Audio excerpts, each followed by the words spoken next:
Good morning and welcome to Thought for the Day on this Monday, the 1st of June, a new month and just a new day to enjoy, hopefully. It's interesting, it was Pentecost yesterday, which means that today is the first day of ordinary time.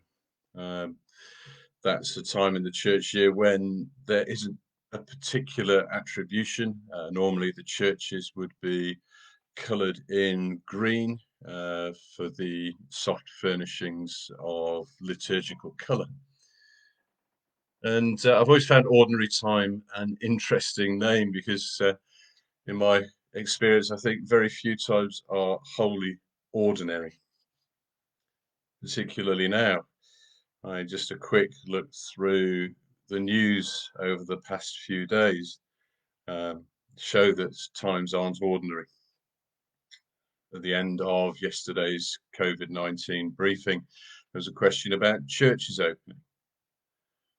We long for the opportunity to worship together in churches, but that still seems to be perhaps quite a way off, though there is the possibility, and we wait for news from government, from National Church, about how we step into that so that it goes beyond my own individual private prayers in our churches. But do listen out for the church bell sometime between 12 and 1 during the week, because that means I'm in one of the churches praying at that time.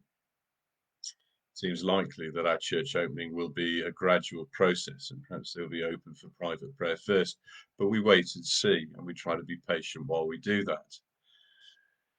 But what else is there? There's the protests in the US around injustice, around all sorts of things, around a death brought about by people who are meant to protect. There have been death threats to bishops for just speaking out lately about inconsistencies. I'd say that, that these things, are they extraordinary, unusual? I would like to hope so. But then there's other exceptional things that are happening at the moment. Burundi, a country that's dear to me for various reasons, but had elections last week, and these are the first peaceful elections that have happened in a long time. And I pray that that will continue, and I pray alongside a lot of other people.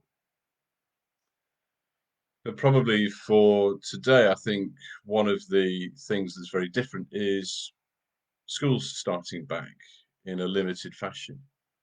There's two Church of England schools in Benefice, Horndean Junior School and Catherington Infant School, alongside Catherington Junior School and Petersgate Infant School, Horndean Infant School. There's King's Court School down the road. There's Horndean Technology College. But for some of those, I know the level of planning and preparation that has gone into welcoming back just a small number of children today. My wife teaches, she's an infant school teacher, and she's going to be welcoming some Year R children down at Purbrick Infant as well. All over the place, there are children going back into schools. And it's not going to be normal, it's not going to be ordinary for them. Parents can't go in to take their children in, and some of these are the youngest school children that there are. So my thought for the day, I suppose, is can we each spare a thought, spare a prayer for those schools that are opening their doors more widely today, beyond the key worker groups, to create social bubbles of Year R, Year 1, Year 6 children, and that they are able to cope with the pressures that this brings, and that the children themselves are able to settle back into what will be a very different routine. But while the church calls this ordinary time, let's remember that all of this is extraordinary. And just a final joyful note, a call I had yesterday from someone who's been shielding for the 12 weeks that were suggested at the outset of lockdown, who said what a joy it had been to be able to come out of their drive That shared joy is just such a delight. Just a little bit of freedom. So let's be wise in the freedoms that we have going forwards as we see the gradual release of lockdown. Let's love one another. Let's be kind to one another. Think about one another. And let's just continue to work together to stay safe, stay well, and of course, stay alert. God bless you all. I hope you have a really good week.